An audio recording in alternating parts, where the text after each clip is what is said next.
Je ne sais pas, qui a un GPS chez lui ou dans sa voiture? Si vous pouvez lever la main. Bon, en général, si vous avez ça dans votre poche, vous avez un GPS avec vous. Hein. Alors, c'est une technologie qui longtemps a été moquée, parce que ça a donné lieu à pas mal de sketchs, parce qu'au départ, ce n'était pas forcément très, très abouti, et parfois même, ça nous compliquait la vie plutôt qu'autre chose. Et ça pouvait donner lieu à des situations un peu cocasses. Mais les progrès des dernières années l'ont rendu pratiquement indispensable pour aujourd'hui, pour voyager, pour se déplacer. Avoir un GPS, c'est tellement pratique. Plusieurs fois, ça m'est arrivé, justement parce que on chemine avec la technologie et au départ, c'est pas toujours fiable. Et ça m'est arrivé plusieurs fois de ne pas écouter volontairement ce que mon GPS me demandait. De ne pas lui faire confiance, en fait. Parce que je me dis, mais par où il m'emmène? Je ne comprends pas la route par laquelle il veut me faire passer. Je trouve que ce n'est pas très, très cohérent, parce que justement, des fois, ça m'était arrivé de me dire, mais il m'a compliqué la vie plutôt qu'autre chose. J'aurais continué tout droit, c'était aussi bien. Et puis, plusieurs fois, je me suis rendu compte que j'aurais mieux fait de l'écouter, parce qu'en fait, il voulait m'éviter un bouchon. Il voulait m'éviter une route compliquée et pénible. Et j'ai eu tort de ne pas l'écouter, en fait. Et c'est vrai qu'aujourd'hui, à force de cette expérience, souvent, même pour les petits trajets, je mets mon GPS parce que ça m'évite de tomber dans les bouchons, ça m'évite de tomber dans les accidents. Voilà, il m'indique, parce que le GPS, en fait, il connaît la route avant que moi-même que je la prenne. Il sait l'état réel de la circulation, il sait s'il y a des bouchons, il sait s'il y a des accidents, il sait me dire et me prévenir à l'avance et préparer pour moi le meilleur itinéraire pour arriver le plus rapidement possible et le mieux possible à ma destination. Je ne sais pas si c'est votre cas aujourd'hui, mais en tout cas, moi, je trouve que c'est vraiment un outil formidable, surtout en région parisienne. Quand on réfléchit avec le passé, on se dit, mais c'est vrai que nos ancêtres, pour voyager, c'était vraiment compliqué, en fait. Je ne parle pas seulement d'il y a 50 ans ou 100 ans, je parle de vraiment il y a longtemps, à l'époque où les routes n'étaient pas ce qu'elles étaient, pas aussi nombreuses, les autoroutes n'existaient pas. Alors c'est vrai, il n'y avait pas d'embouteillage, il n'y avait pas de voitures, c'était les chevaux, les charrettes et les carrosses. Mais les routes n'étaient pas simples. Faire un voyage, c'était toute une histoire. On n'était pas sûr d'arriver à bon port. Les routes n'étaient pas sécurisées, on n'était pas à l'abri d'un problème, on n'était pas à l'abri même de se tromper de route, parce que je pense que toutes les routes n'étaient pas balisées comme aujourd'hui. D'ailleurs, certainement, vous connaissez tous l'histoire de Christophe Colomb. Bon, lui, effectivement, c'était un explorateur, mais malgré tout, s'il avait eu un GPS, je pense qu'il serait arrivé à bon port. Il cherchait les Indes et il a trouvé les Amériques. C'est un peu particulier. Le guidage par satellite a complètement changé notre expérience du voyage aujourd'hui. Alors peut-être vous ne vous définissez pas tous comme des voyageurs. Certains aiment beaucoup voyager, se déplacer, puis d'autres n'aiment pas ça du tout, et puis rayonnent simplement dans leur ville, dans leur quartier, parfois seulement. Mais en réalité, nous sommes tous des voyageurs. Parce que la vie est un voyage. C'est l'apôtre Pierre qui nous le dit. Il dit, « Bien-aimés, je vous exhorte comme étrangers et voyageurs sur la terre. » Est-ce que vous savez que vous êtes des voyageurs sur la terre?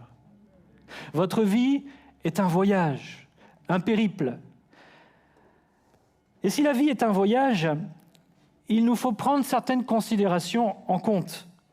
Quelle est la destination de mon voyage? Est-ce que vous avez déjà posé cette question? Si ma vie est un voyage, où est-ce que me mène mon voyage? Quelle est ma destination? Et si on a conscience de notre destination, comment est-ce qu'on fait pour s'y rendre de la meilleure manière possible? Est-ce qu'il y a des chemins à éviter? Comment est-ce que j'y m'y prends pour arriver à bon port? Et j'ai une bonne nouvelle parce que sur le voyage qui est celui de notre vie, nous avons un super GPS. Il existe un GPS pour les vies. Et ce GPS, il n'est pas fabriqué de main d'homme, il n'a pas été inventé par les hommes, il est infaillible. Et il connaît à coup sûr toujours la meilleure manière de nous amener à bon port. Et celui qui apprend à écouter les instructions de ce GPS pour la vie, eh bien, est assuré d'arriver à bon port. Les hommes ont inventé le guidage par satellite, mais Dieu, lui, nous offre le guidage par le Seigneur. Amen. Et c'est le meilleur d'entre tous les GPS, le guidage par le Seigneur. Dieu est un guide. Est-ce que vous avez déjà pris conscience que Dieu réellement est un guide et désire être notre guide tout au long de notre vie? Dieu est par nature la meilleure personne qui soit pour nous guider dans la vie. Pourquoi ? Je vous pose la question. Bon, j'ai la réponse, mais je vous pose quand même la question. Pourquoi est-ce que Dieu est la meilleure personne qu'il soit qui puisse nous guider dans la vie ? Il est l'auteur de la vie, effectivement. Il est le créateur. En tant que créateur, c'est lui qui a conçu le monde dans lequel nous sommes. C'est lui qui nous a donné la vie. Et quand on est le concepteur, quand on est le créateur, quand on est l'auteur de quelque chose, on connaît tous les détails de notre création, n'est-ce pas ? Dieu est l'auteur de la vie, il est celui qui donne la vie, et qui mieux que celui qui donne la vie peut nous conduire dans la vie. Et il n'y en a pas de plus qualifié que lui. Il n'y a absolument rien qui échappe à sa conception, à son esprit. Toute chose est entre ses mains. Même si l'homme s'est détourné de Dieu, même s'il s'est rebellé contre Dieu, ça n'enlève en rien dans le fait que Dieu demeure pour toujours le créateur de la vie et du monde. En tant que créateur, Dieu a fixé un dessein, un objectif, une intention, des projets, des plans pour sa création. Et il est vraiment important de réaliser ça. Dieu, en tant que créateur, a des objectifs, une intention, des plans, un projet pour la création et la vie qu'il a donnée. Il ne s'est pas juste dit, tiens, je vais créer un monde et je vais donner la vie, et puis on verra bien ce qui se passe. Ce n'est pas comme ça que ça fonctionne. Dans le cœur de Dieu, Dieu, avant même que quoi que ce soit existe, connaissait les plans, les projets, les désirs qu'il avait pour le monde et la vie qu'il allait transmettre à chacun et à chacune d'entre nous.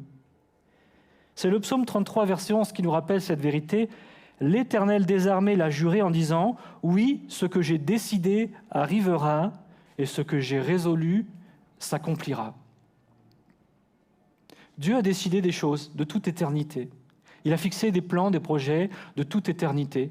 Qu'on le veuille ou qu'on ne le veuille pas, qu'on veuille suivre et entrer dans son plan, ou qu'au contraire, nous désirions nous en éloigner le plus possible, le plan de Dieu restera toujours le plan de Dieu et il s'accomplira certainement. Pourquoi ? Parce que Dieu est le Créateur. Il est celui qui est à l'origine de toutes choses. Il est celui qui a tout pouvoir et tout contrôle sur sa création. Que nous le souhaitions ou que nous ne le souhaitions pas, que nous soyons d'accord ou que nous ne soyons pas d'accord, Dieu a une intention, un plan, un dessein pour la vie, pour l'humanité, pour la création. Ésaïe 14, verset 24 nous le dit aussi. L'Éternel des armées l'a juré en disant « Oui, ce que j'ai décidé arrivera, ce que j'ai résolu s'accomplira. » Quand on comprend ça, eh bien en fait, on évite de passer à côté de notre vie. Je veux dire par là que ce que Dieu a décidé d'avance et fixé d'avance arrivera, quoi qu'il en soit. Que j'entre, que j'aille dans le sens de ce que Dieu a prévu, ou même que je m'y oppose, Dieu ira au bout de ce qu'il a prévu et des plans qu'il a fixés. Quand je comprends ça, réussir sa vie, ce n'est plus accomplir ce qui me semble être le meilleur, le plus juste, ce qui pourrait m'apporter de la satisfaction ou de l'épanouissement. Réussir ma vie devient entrer dans les plans de Dieu. Accomplir au travers de ma vie les projets et les plans que Dieu a pour ma propre vie. En fait, il y a deux chemins. C'est soit je suis quelque part les règles du jeu que Dieu a posées dès la fondation du monde, ou soit je veux jouer à mes propres règles. mais le résultat ne sera pas le même. Lorsque je comprends que Dieu est le maître et que ses plans s'accompliront avec ou sans moi, alors réussir sa vie va signifier entrer dans le dessein, dans les intentions, dans les projets, dans les plans de Dieu, accomplir, chercher la pensée de Dieu et chercher à mettre en œuvre ce que Dieu a prévu d'avance pour ma vie. Et lorsque je vais rejeter Dieu, en fait, je rejette le fait qu'il soit le Créateur, je rejette le fait qu'il ait son mot à dire sur ma vie. Et Dieu n'est plus celui qui a pensé le monde, Dieu n'est plus celui qui a fixé les règles du monde selon lequel il fonctionne et l'avenir même du monde. Mais Dieu devient pour moi une entrave, un obstacle, celui qui m'empêche de m'épanouir, de vivre ma propre vie. Et en fait, quand on y réfléchit bien, c'est tout ce qui s'est passé, c'est tout l'enjeu qui s'est déroulé dans le jardin d'Éden. Lorsque Satan vient et qu'il dit à Ève, Dieu a-t-il réellement dit ? Est-ce que tu es sûre, Ève, que les plans que Dieu t'a dit, c'est bien ces plans-là ? Moi, j'aimerais te dire qu'en fait, si Dieu ne veut pas que tu manges de cet arbre-là, c'est pas parce que tu vas mourir, c'est juste parce que Dieu ne veut pas que tu deviennes Dieu comme lui et que tu décides par toi-même ton propre chemin. Dieu ne veut pas que tu sois toi-même Dieu et que tu décides de ce qui est bien et de ce qui est mal. C'était ça le message de Satan, en réalité. C'était de remettre en question les plans, les desseins, les intentions, les projets que Dieu avait pour l'humanité, en disant « mais si tu écoutes Dieu, tu n'es pas libre ». Et Ève a fini par écouter cette voix. Et le péché est entré dans le cœur de l'homme. Elle ne voyait plus Dieu comme le Créateur, comme celui qui pourvoit, comme celui qui, par ses plans, par ses intentions, par ce projet, va amener ce qu'elle est à une pleine réussite, à un plein épanouissement, mais elle a vu Dieu comme celui qui l'empêchait d'être ce qu'elle voulait être. Et combien de fois dans la vie, à cause de notre orgueil, de notre rébellion, nous voyons Dieu comme un obstacle ? Combien le monde, quand il parle du christianisme, imagine ce qu'est le christianisme, se dit « Ah, vous les chrétiens, vous ne pouvez rien faire, vous n'avez le droit de rien ». Ils pensent Dieu comme un obstacle à leur propre liberté, à leur propre épanouissement, à leur propre satisfaction, à leur propre projet, à leur propre plan de vie.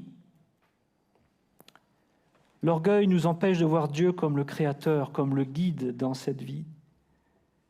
Mais Dieu n'a jamais masqué la réalité de ce qu'il était et il n'a jamais menti sur ses plans ou sur ses intentions. Dieu s'est toujours révélé comme étant le Créateur. Il a toujours offert de nous guider, malgré nous-mêmes, malgré la désobéissance de l'homme, malgré la rébellion de l'homme. Dieu n'a jamais cessé de vouloir offrir dans nos vies d'être notre guide. Il a toujours cherché à nous montrer la voie, le chemin. Il a toujours cherché à nous mettre devant les yeux le bon chemin à suivre, celui qui mène à la vie. De nous éviter de croire, d'être dans l'illusion que nous pouvons être notre propre maître, que nous pouvons créer la vie que nous souhaitons, parce que ce n'est qu'un mensonge en réalité.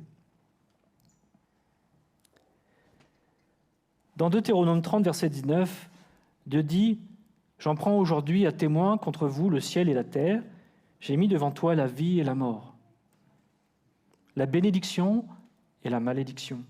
Choisis la vie afin que tu vives, toi et ta postérité. » Ça veut dire que je peux choisir de vivre la vie comme je veux, sans même me soucier aucunement de Dieu, et même je peux croire que Dieu n'existe pas.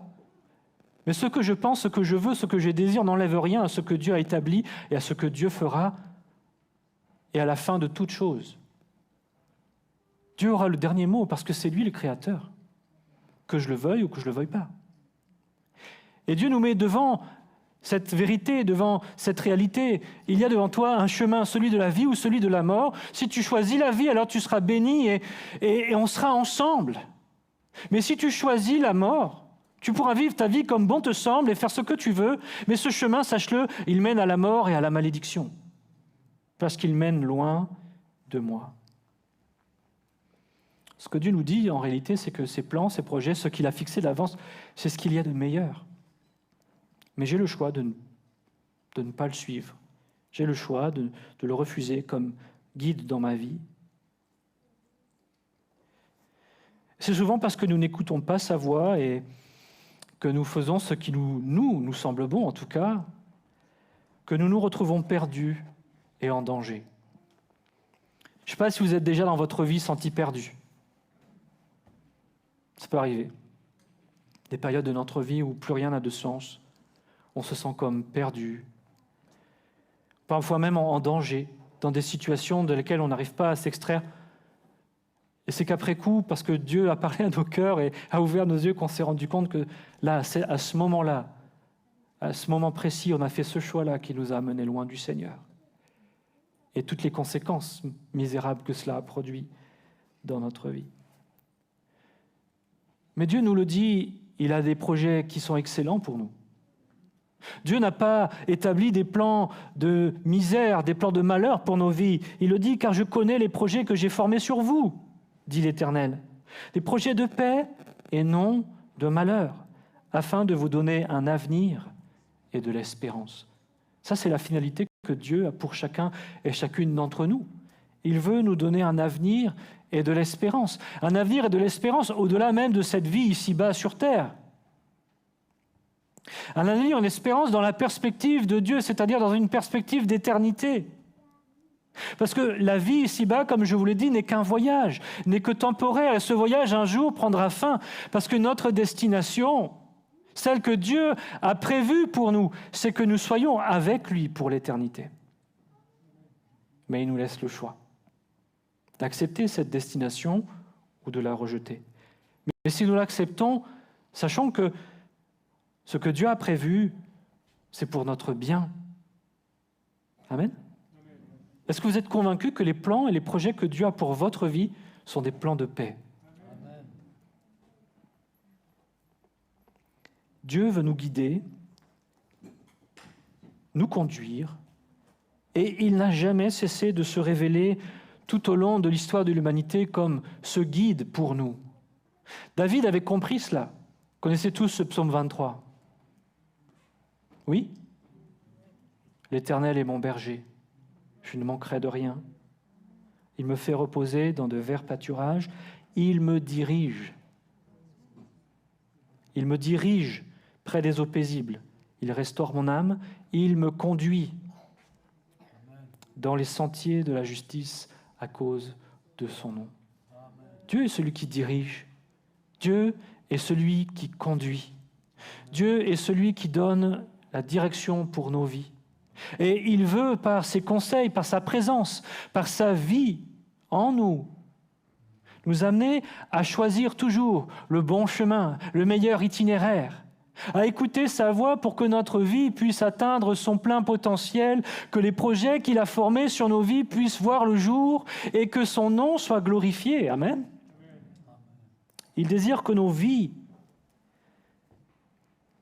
puissent arriver à bon port. Et ce bon port, c'est l'éternité avec lui.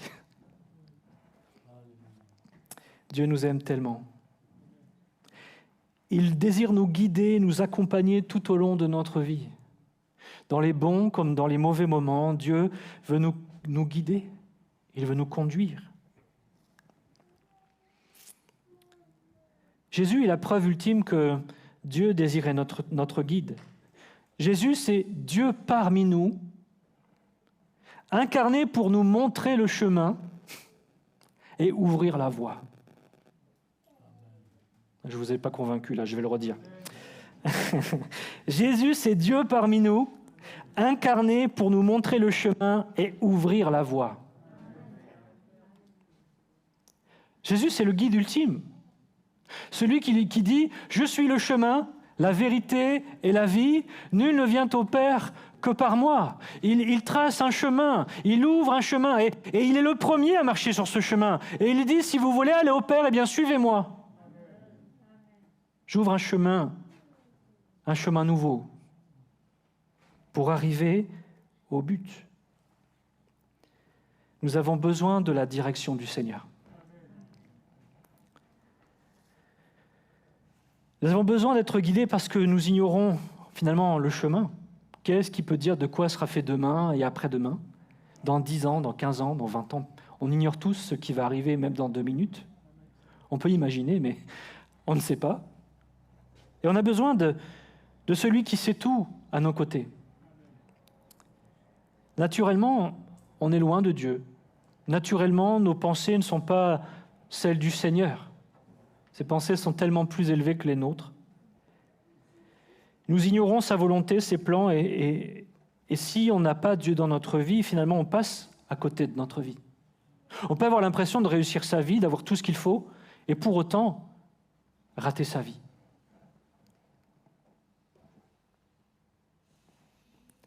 J'aimerais juste passer une petite vidéo, si c'est possible.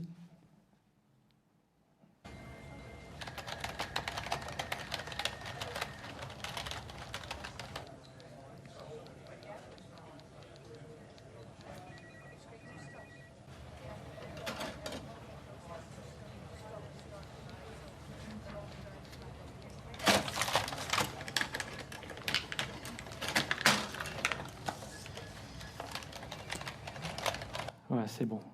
Alors, cette petite vidéo, qu'est-ce qu'on voit? On voit un homme qui boit son café et qui utilise son lecteur de CD pour poser son gobelet. Sauf que ce n'est pas fait pour ça, en fait. Utiliser quelque chose pour une autre fonction que ce pourquoi elle est prévue nous amène à un échec certain. Vous êtes d'accord avec moi? Et vivre notre vie d'une autre manière que celle que le concepteur a prévue pour nous, c'est un échec assuré, mes amis. Ça peut fonctionner un temps, mais il viendra un moment donné où ça ne fonctionnera pas.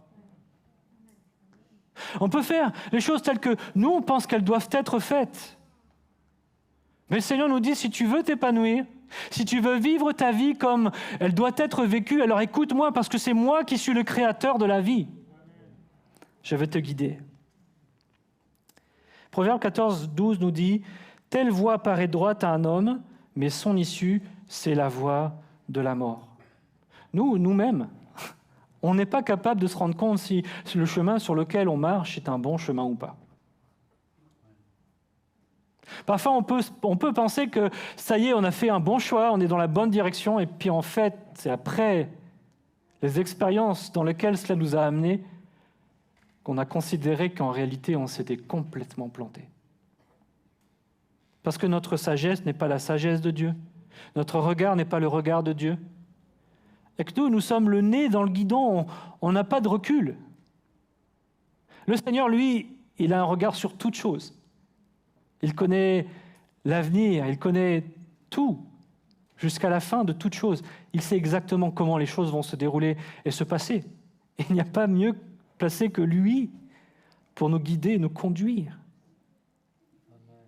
Nous avons besoin que Dieu nous conduise, qu'il conduise nos pas et nous révèle ses plans, sa volonté, ce qu'il a prévu pour nous.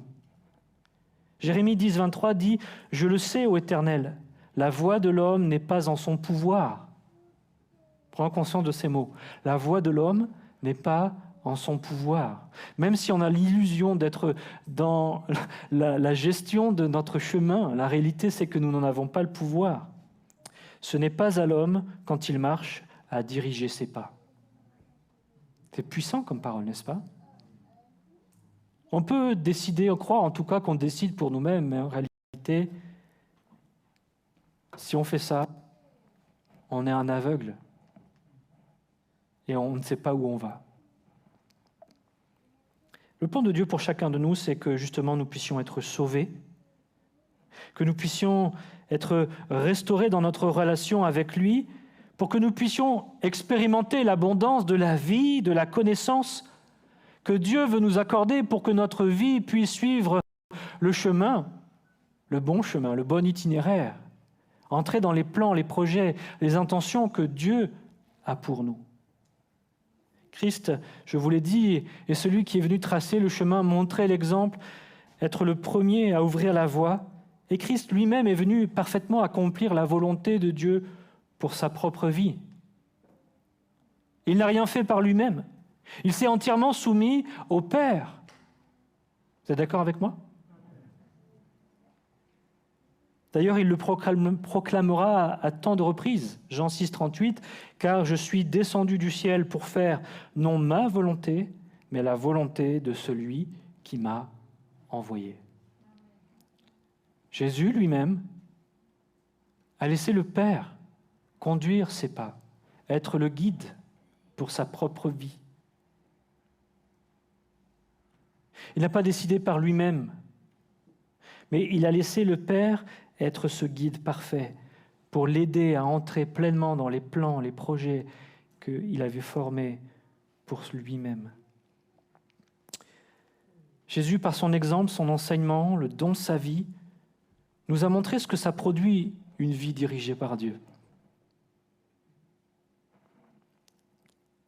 C'est une vie qui reçoit et produit la vie avec abondance. Et nous aussi, nous pouvons avoir une vie qui reçoit et produit, donne la vie avec abondance. Est-ce que vous voulez ça pour votre vie? Parce qu'une vie conduite par le Seigneur, eh bien, elle va impacter le monde et amener la gloire sur Dieu. Et elle va favoriser cette vie du Créateur qui donne la vie, d'abonder au travers de nous. Jésus lui-même le dira, des fleuves d'eau vive couleront de nos cœurs.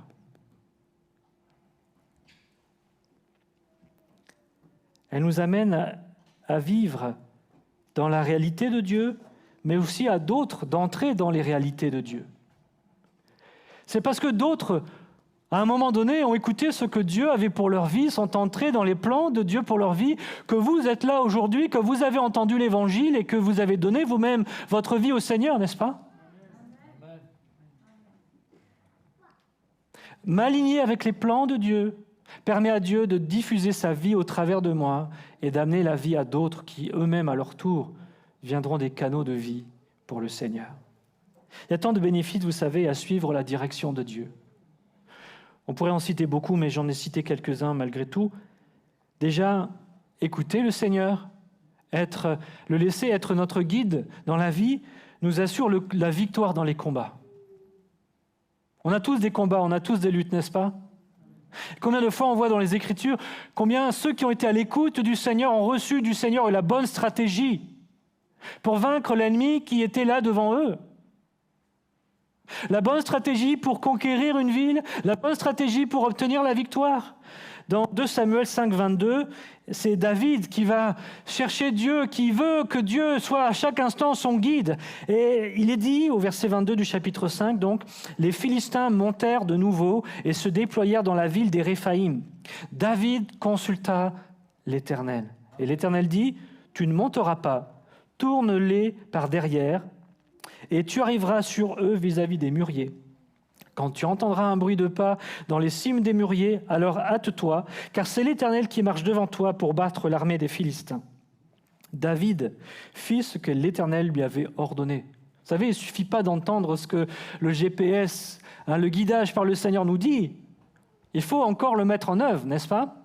Et donc David fit ce que l'Éternel lui avait ordonné, et il battit les Philistins depuis Géba jusqu'à Gézer. Dans nos temps de lutte, dans nos temps d'épreuve, le Seigneur veut nous donner les stratégies, les directions pour nous mener à la victoire. Peut-être en ce moment tu luttes, peut-être en ce moment tu es dans un temps d'épreuve. Écoute le Seigneur. Cherche ses instructions et tu verras qu'il te donnera les clés pour sortir vainqueur. Amen. Laisser Dieu être notre guide nous procure aussi la protection et la sécurité. Amen. Quand on lit dans le premier chapitre de Matthieu, quand Hérode a dans son cœur ce plan, ce projet de tuer tous les enfants de moins de 3 ans parce qu'il l'a entendu, qu'un roi venait de naître et qu'il se sentait en insécurité, pensant qu'il allait perdre son trône temporel, qu'est-ce qui s'est passé? Dieu a parlé à Joseph et il lui a dit « Va en Égypte ». Dieu a été un guide pour Joseph, pour sa famille. Et il a mis l'enfant Jésus en sécurité. Il l'a protégé. Et parfois, le Seigneur nous dira « Mais voilà, fais quelque chose qui peut peut-être nous paraître fou, mais Dieu connaît nos vies. Peut-être Dieu empêchera telle et telle situation alors que pourtant nous avions prévu de faire cette chose. Mais parce que Dieu est celui qui veille sur nos vies et nous protège. Il est celui qui veut nous guider et nous épargner parfois de situations terribles. N'ayons pas crainte d'écouter ce que Dieu veut, parce que Dieu veut le meilleur pour nous. Il nous l'accorde à nous aussi, cette protection. Et c'est Romains 8, 28 qui parle le mieux de cette vérité. C'est qu'il dit, nous savons du reste que toute chose concourt au bien de ceux qui aiment Dieu. C'est vrai que parfois on ne comprend pas toujours les chemins par lesquels le Seigneur nous fait passer. Joseph peut-être s'est posé 10 000 fois la question, mais pourquoi ? Parce qu'il n'a peut-être pas forcément entendu ce qui allait arriver avec Hérode. Et parfois on se dit, mais pourquoi Dieu tu veux ça ? Pourquoi tu fais tel détour dans ma vie ? Pourquoi tu me demandes d'aller dans cette direction ? Mais sachant que peu importe ce qui arrive, toute chose concourt au bien de ceux qui aiment Dieu. Amen. Le fait d'être guidé par le Seigneur, d'être à son écoute, fait grandir en nous la foi, la louange et l'adoration. Parce que vous savez, quand on a écouté ce que le Seigneur nous dit, on ne peut que constater qu'il avait raison. Et ça fait grandir la foi. Ça fait grandir notre émerveillement de voir et de considérer combien la sagesse de Dieu est grande, combien ses conseils sont précieux et que nous, finalement, on ne sait pas grand-chose et qu'on a bien fait de l'écouter.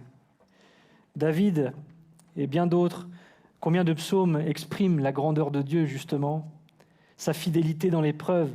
Laisser Dieu nous conduire nous amènera toujours à l'adorer, à le louer d'une plus grande et d'une meilleure manière, parce que nous constaterons combien Dieu est fidèle, combien Dieu est grand, combien Dieu est puissant, combien Dieu sait sur quel chemin il est bon. Et même dans les moments les plus difficiles de vos vies, parce que vous savez quel Dieu est avec vous, quel guide vous accompagne, vous pourrez, comme Jérémie, dans des moments de lamentation, dire « Les bontés de l'Éternel ne sont pas épuisées. Ses compassions ne sont pas à leur terme. Parce que je sais qui est mon Dieu. » C'est difficile quand on est dans l'épreuve de louer Dieu. Mais quand on réalise quel guide il est pour notre vie, que toute chose concourt à notre bien, que ses plans sont parfaits pour nos vies. Ce ne sont pas des plans de malheur, mais des plans de paix. Alors on est capable, comme Jérémie, de dire que les bontés de l'Éternel ne sont pas épuisées. Parce que justement, on sait qui est celui qui est avec nous. Amen. Pas plus tard que cette semaine, un pasteur avec qui je partageais m'a dit quelque chose qui m'a touché. Je lui partageais un peu ma situation, et puis notre situation, ce qu'on vit ici à Versailles. Et il me dit, mais en fait, tu as de la chance. Il me dit, tu as de la chance. Parce que, en fait, tu es dans la meilleure situation possible. Parce qu'il n'y a plus rien qui peut t'empêcher de t'accrocher au Seigneur. Et il a raison. Ça m'a fait du bien, en fait. J'ai plus vu ma situation de la même manière. Je me suis dit, mais en fait, je me plains toujours qu'il manque ci, il n'y a pas ça, ou c'est pas comme je voudrais. Mais Seigneur, en fait, tu es avec moi, c'est tout ce qui compte. Peu importe, même si tout nous est enlevé, le Seigneur est avec nous, il nous guide. Même dans les moments les plus difficiles, il est avec nous et il veut nous conduire parce que ça fait aussi partie de son plan, de son projet pour nous. Il veut nous enseigner, nous apprendre, nous faire grandir. Ça va de pair, mais je crois que quand on écoute Dieu, cela procure dans nos vies aussi une grande paix et une grande assurance. On l'a chanté tout à l'heure, si Dieu est pour nous, qui sera contre nous ? Réaliser que Dieu est là. En fait, il peut se passer n'importe quoi, Dieu est là. Il est à côté de nous, il est en nous. On a la meilleure des positions en réalité. C'est comme les disciples qui étaient dans la barque, c'est vrai, il y avait la tempête, mais Jésus était là. Il suffit que Jésus se lève et dise à la tempête, tais-toi maintenant, et puis c'est fini en fait. Le plus important, ce n'est pas les circonstances et les éléments dans lesquels on se trouve, le plus important, c'est d'avoir le guide avec nous. Le Créateur des cieux et la terre. Celui qui a toute autorité, tout pouvoir et toute puissance. S'il est avec nous, alors on n'a rien à craindre. Dieu est là. Ça nous apprend aussi l'obéissance. Parce que quand on commence à faire confiance au guide, eh bien, c'est vrai que ce n'est pas toujours facile, mais ça nous apprend à obéir, ça nous fait grandir. C'est Abraham, il a obéi. Pourtant, le GPS lui dit, écoute, tu prends une direction, tu t'en vas, tu ne sais pas encore où tu vas, mais tu y vas. C'est un peu particulier comme directive, n'est-ce pas? C'est pourtant ce que Dieu lui a dit. Quitte ta maison, et au fur et à mesure, je te dirai où tu dois aller et ce que tu vas faire. Mais il a obéi. Et ça a produit tellement de fruits dans sa vie. Tellement de bénédictions. Si vous savez, si on est là aujourd'hui, c'est parce qu'Abraham un jour a obéi à cette direction du Seigneur. Si Abraham n'avait pas obéi, il n'y aurait pas eu Israël, il n'y aurait pas eu le peuple d'Israël, il n'y aurait pas eu Jésus-Christ.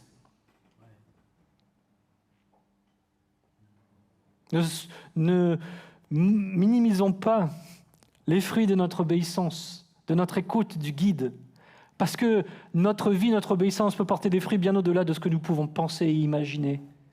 Dieu veut faire de grandes choses. Il a des plans de paix et non des plans de malheur. Pierre aussi, il a écouté.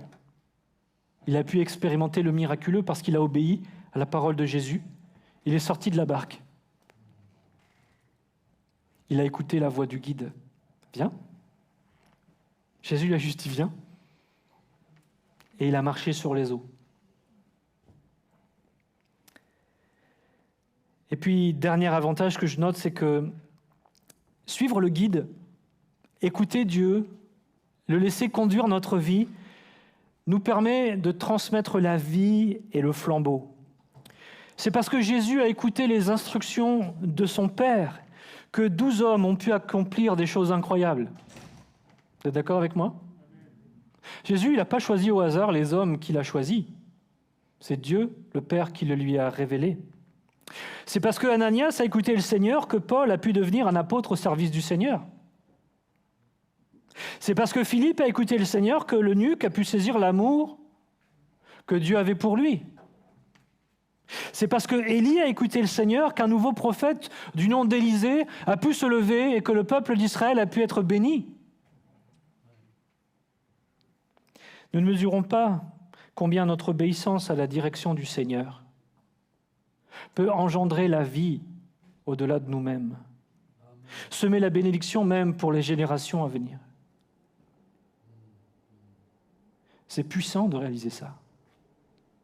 Et ça donne envie encore davantage de dire « Seigneur, mais je veux t'écouter parce que suivre tes plans produit et engendre la vie bien au-delà même de ce que je peux penser. Ce n'est pas qu'une question pour ma propre vie à moi, mais c'est aussi pour les gens qui sont autour de moi. Seigneur, suivre ta voie, c'est la voie de la vie, la voie qui donne la vie et qui transmet la vie. » Quelle puissance! Les moyens par lesquels Dieu nous guide. Il n'y en a pas 50 en réalité. C'est Job qui dit « Dieu parle cependant tantôt d'une manière, tantôt d'une autre, et l'on n'y prend point garde. » C'est vrai, Dieu peut utiliser différentes manières de s'exprimer, de parler, de communiquer. Cependant, je pense que ces instructions, ces conseils viennent toujours d'une seule et d'une même source, sa parole. Psaume 119, verset 105, vous connaissez tous ce passage. « Ta parole est une lampe à mes pieds, une lumière sur mon sentier. » Dieu nous a donné sa parole afin que, par elle, nous puissions diriger notre vie.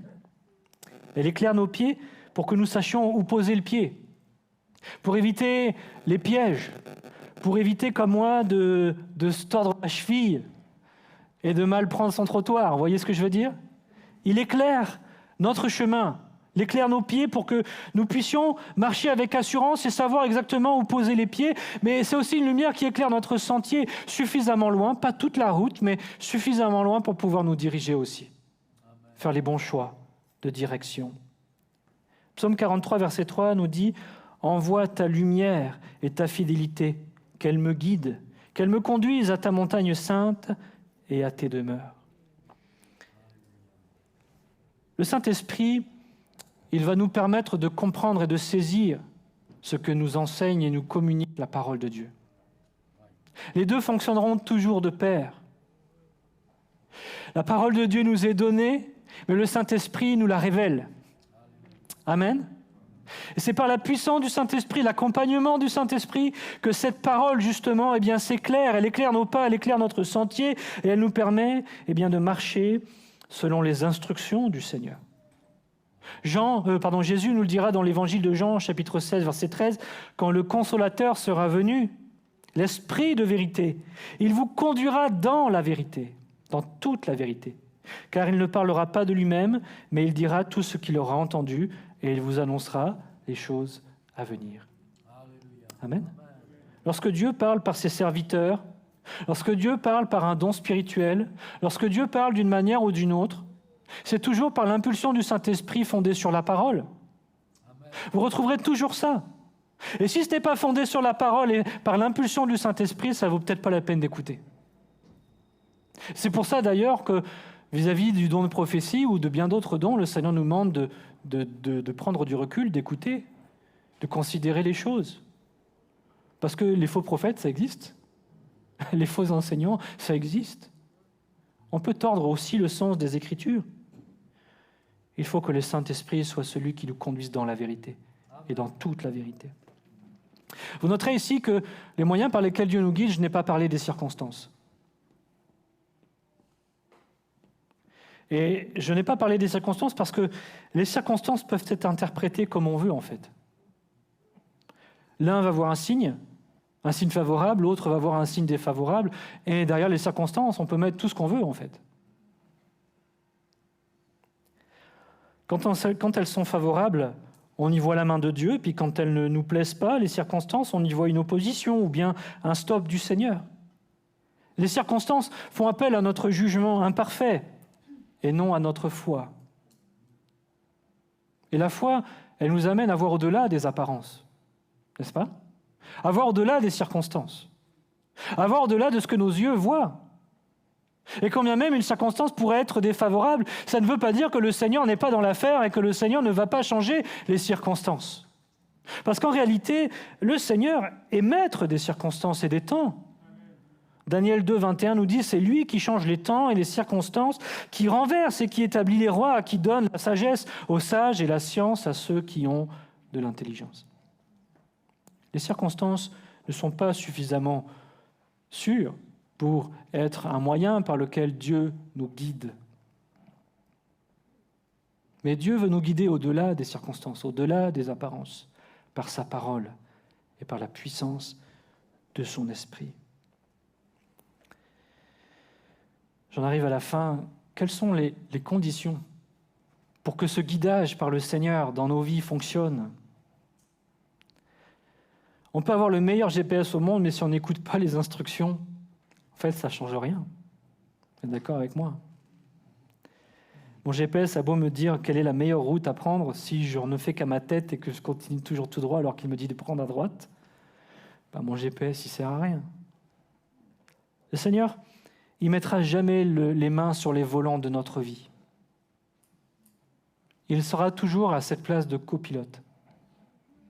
Il veut être notre guide, nous accompagner, être à nos côtés, mais il nous laisse décider de la direction que l'on veut prendre ou pas. Le seul moyen d'être dirigé par le Seigneur, c'est d'avoir un cœur disposé à écouter et à obéir. Il n'y a pas de secret en fait. Psaume 25, versets 4 et 5 nous dit « Éternel, fais-moi connaître tes voies, enseigne-moi tes sentiers. » Ça, c'est la prière d'un homme qui cherche la volonté de Dieu. Qui dit « Seigneur, moi, je ne sais pas c'était quoi le mieux, mais toi, tu sais. Fais-moi connaître tes voies. Fais-moi connaître, enseigne-moi tes sentiers. Je veux vraiment me laisser conduire par toi à chaque circonstance, chaque jour, chaque instant. Je veux que mes choix, que mes décisions soient éclairées par qui tu es, par ta sagesse. Conduis-moi dans ta vérité et instruis-moi, car tu es le Dieu de mon salut, tu es toujours mon espérance. » L'obéissance, c'est la clé. Sans cette obéissance, on va négliger la parole et la direction de Dieu. On a parlé il y a quelques semaines de l'humilité, de l'orgueil, on ne va pas repartir dans ces sujets, vous savez ces choses. Mais la vraie question, c'est est-ce que nous sommes prêts à lui abandonner la direction de notre vie ? De dire, Seigneur, Je ne décide plus pour moi-même. Je fais de toi mon guide. Et je veux suivre chacune de tes instructions, combien même elles me paraissent aller à l'encontre de ce que moi je pense. Combien même cette direction me paraît n'avoir aucun sens. Seigneur, je veux t'écouter et t'obéir. Vous savez, les Écritures sont pleines d'exemples d'hommes et de femmes qui soit ont écouté ou soit n'ont pas écouté les conseils et les instructions du Seigneur. Et l'on voit pour l'un ou pour l'autre les conséquences que cela a pu produire dans leur vie. Dieu nous a donné leur témoignage pour que nous aussi, nous puissions faire le bon choix, de choisir la vie afin que nous vivions et que la bénédiction de Dieu puisse abonder dans notre vie. Pour que nous puissions entrer et goûter combien les plans de Dieu sont des plans de paix, des plans extraordinaires. Mais ces plans-là ne nous épargneront pas de l'épreuve, de la difficulté, de la vallée de l'ombre de la mort. C'est pas ça que Dieu nous dit. Dieu nous dit, mais si tu m'écoutes, il ne dit pas, je te conduirai toujours près des eaux paisibles et toujours près des verts pâturages. Dieu nous a jamais promis ça. Mais Dieu nous a promis d'être tous les jours avec nous, de nous conduire, de nous conseiller, de nous instruire. Et que peu importe les circonstances, peu importe le temps, qu'il soit favorable ou défavorable, Dieu nous conduira, Dieu nous donnera le discernement, Dieu nous donnera la sagesse, Dieu nous donnera de prendre les bonnes décisions pour l'honorer lui et pour porter du fruit pour les générations à venir. J'aimerais juste conclure avec ce verset qui pour moi a été une promesse de Dieu dès mon plus jeune âge. J'étais un adolescent à ce moment-là quand cette parole a été comme révélée par le Saint-Esprit dans mon cœur, comme une promesse que Dieu me faisait. Je sais que cette promesse, elle n'est pas juste pour moi, elle est pour vous aussi. Psaume 32, verset 8, « Je t'instruirai et te montrerai la voie que tu dois suivre.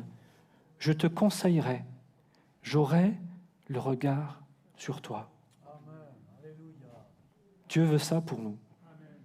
Je t'instruirai, je te montrerai la voie que tu dois suivre, je te conseillerai, j'aurai le regard sur toi. Moi, je ne connais pas vos vies, je ne sais pas ce que vous vivez. Je ne sais pas si ce que tu vis aujourd'hui est facile ou difficile. Je ne sais pas si tu es dans l'épreuve ou dans des moments de joie. Je ne sais pas si tu es dans l'abondance ou si tu perds tous tes repères. Mais peu importe la situation dans laquelle tu te trouves, le Seigneur veut te guider. Le Seigneur veut être ton guide. Le Seigneur veut être à tes côtés. Il veut marcher à tes côtés, t'instruire, te montrer la voie. Il veut renouveler ton cœur, restaurer tes pensées et t'amener à être conduit par la puissance de son esprit, à être fondé sur sa parole. Et j'aimerais simplement terminer par un temps de prière, un temps d'appel, de dire, mais peut-être si tu fais le point sur ta vie, tu te dis, c'est vrai, en fait, je n'ai pas écouté le Seigneur. Ou je l'ai écouté que quand ça m'arrangeait. Ou je l'écoute que le dimanche quand je viens à l'église, mais après le reste du temps, je vis ma vie comme ça vient. Mais le Seigneur veut faire partie de chaque seconde de ta vie. Il ne veut pas juste être le locataire du dimanche matin, il veut être le propriétaire de ton cœur. Et j'aimerais simplement que celui ou celle qui le désire, simplement de dire, Seigneur, moi je veux, à partir de maintenant, te laisser guider ma vie. Je veux me disposer à obéir à tes instructions. Je veux chercher ton conseil. Vous savez, parfois, les instructions du Seigneur, il faut qu'on tende l'oreille pour les entendre. Pourquoi ? Parce que il y a trop de choses dans notre vie qui font du bruit. Si je prends l'image de la voiture, c'est comme si Jésus est votre copilote, mais vous avez mis l'autoradio à fond, vous n'entendez pas ce qu'il vous dit. Et parfois, il faut faire silence et dire, Seigneur, en fait, je me suis emballé là, je n'ai pas écouté ce que tu voulais me dire. Qu'est-ce que tu veux, Seigneur ? Je te demande pardon de ne pas t'avoir écouté. Si c'est votre prière, si c'est votre désir, simplement, je vous invite à vous lever à votre place et on va prier pour vous, on va prier avec vous.